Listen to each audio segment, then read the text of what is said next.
We just finished up this cerebrum, going through the different parts of the cortex, went through the different white matter fibers and the 4 parts of the basal nuclei.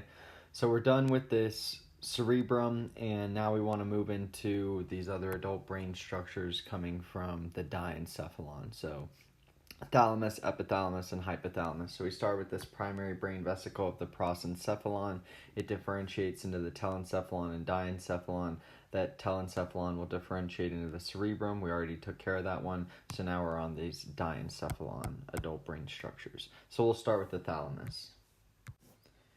Alright, so the thalamus is basically, he calls it grand central station because this is going to receive and sort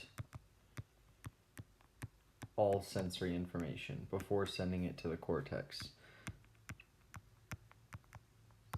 So it's going to determine what's important, what do we actually need to perceive, because remember, you have to get to the cortex to perceive something, to be consciously aware of it. So it's going to receive and sort all sensory information, then it's going to send that info to the different parts of the cortex.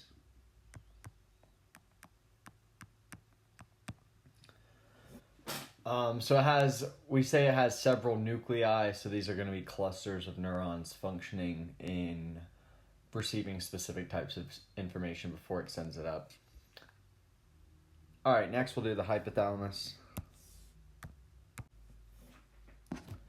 So the main thing that this hypothalamus is doing, well, actually there's a bunch of main things. We'll say one of the main things that it's doing is regulating ANS activity. That's the autonomic nervous system.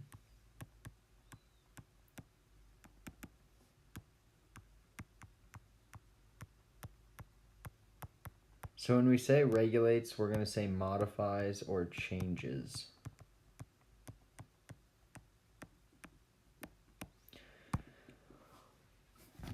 It acts through other organs, though.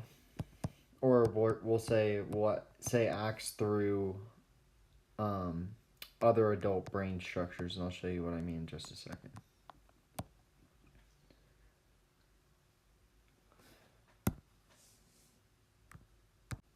Alright, so for example, here's my cerebrum, there's my cerebellum, and then I'm coming up my spinal cord and medulla. I get to the pons, midbrain, and then I'm up here. So now that I'm up here, I get to my thalamus. There's the thalamus, here's the hypothalamus. We'll do the epithalamus up here. Okay, so let's say, for example, you're getting some sensory information. So we're getting some sensory information about, like, let's say someone's running at you. So we have this sensory information coming up the spinal cord, and we get to the thalamus.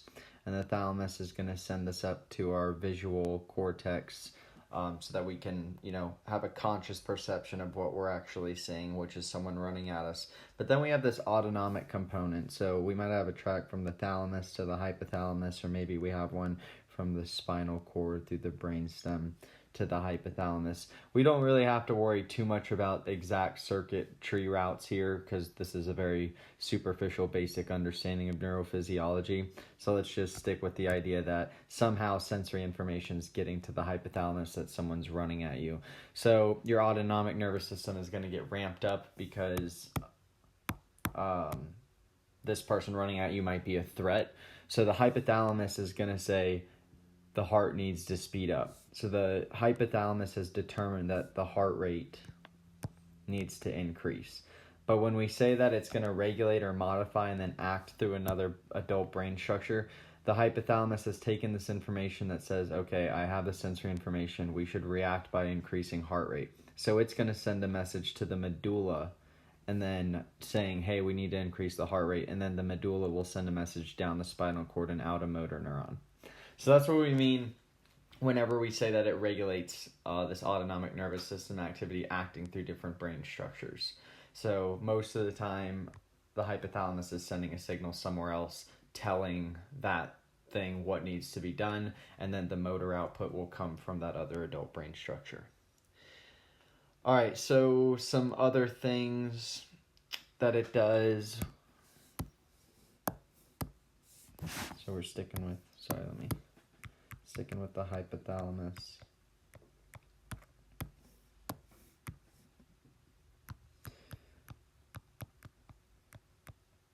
controls things like body temp. It's going to control, it's going to help, we can say control, regulate, digestion. Alright, so like when we say controls digestion, or we could actually say like eating patterns. So for example, you have receptors in your blood vessels, and let me draw a blood vessel over here. So you have these blood vessels, and you have these chemoreceptors in the wall of your blood vessels monitoring different levels of nutrients and whatnot in your body. So one of these might be monitoring blood glucose. And if blood glucose is low, then we'll get a signal sent up the spinal cord over to the hypothalamus, and then the hypothalamus will send out a signal saying, I'm hungry, we need to eat. And that will go up somehow to our conscious brain, because you do get a conscious thought of, man, I need to eat, I'm hungry.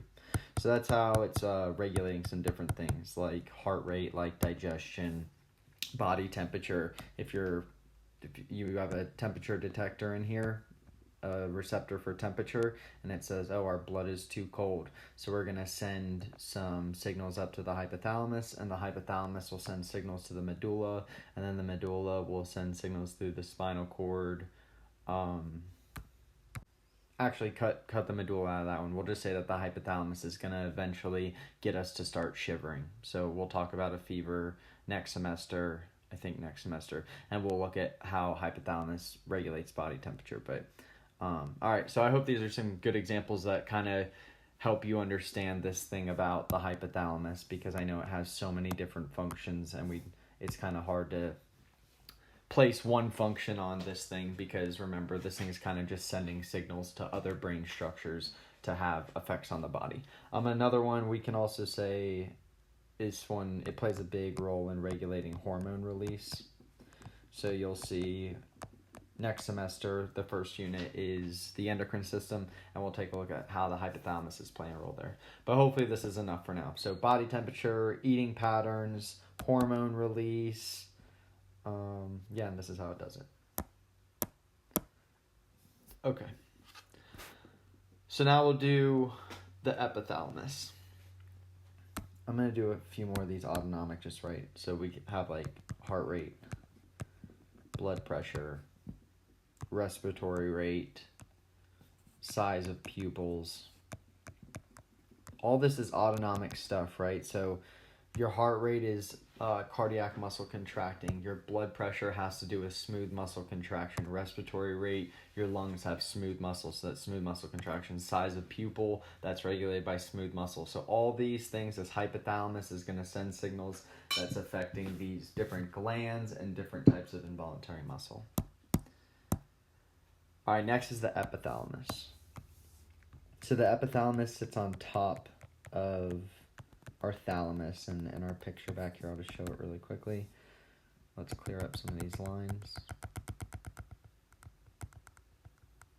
Okay, so this is our epithalamus right here. This, on the very end of the epithalamus, is the pineal gland.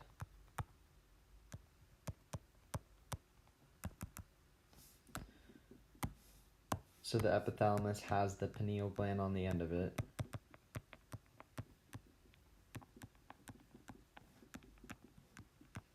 And what's the pineal gland responsible for? The pineal gland produces and secretes melatonin.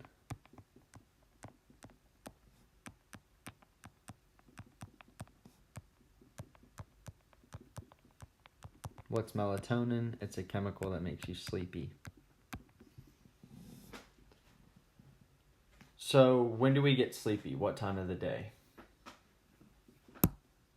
You get sleepy at night. So that means that somehow the sun plays a role in us not being sleepy. So our body has this natural rhythm, this circadian rhythm where, if your sleep schedule isn't too messed up, you're supposed to wake up with the sun and go to bed as the sun goes down. So the sun, we know the sun, we've seen UV radiation coming from the sun before when we talked about melanin production. Well, now if we look at our brain,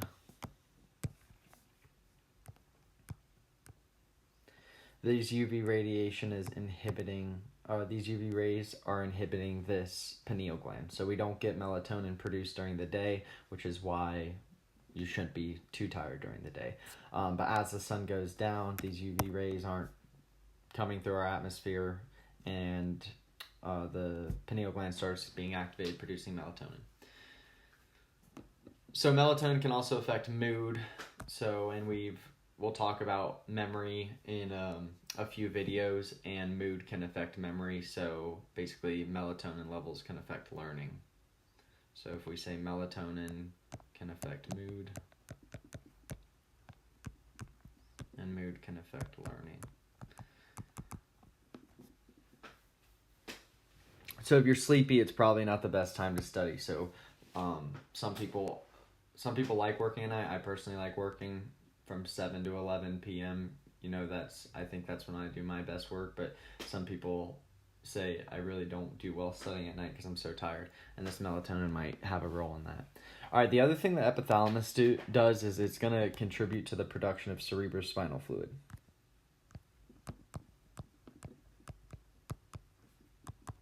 So that's the epithalamus.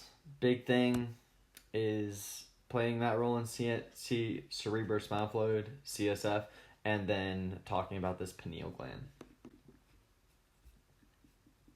All right, next structure.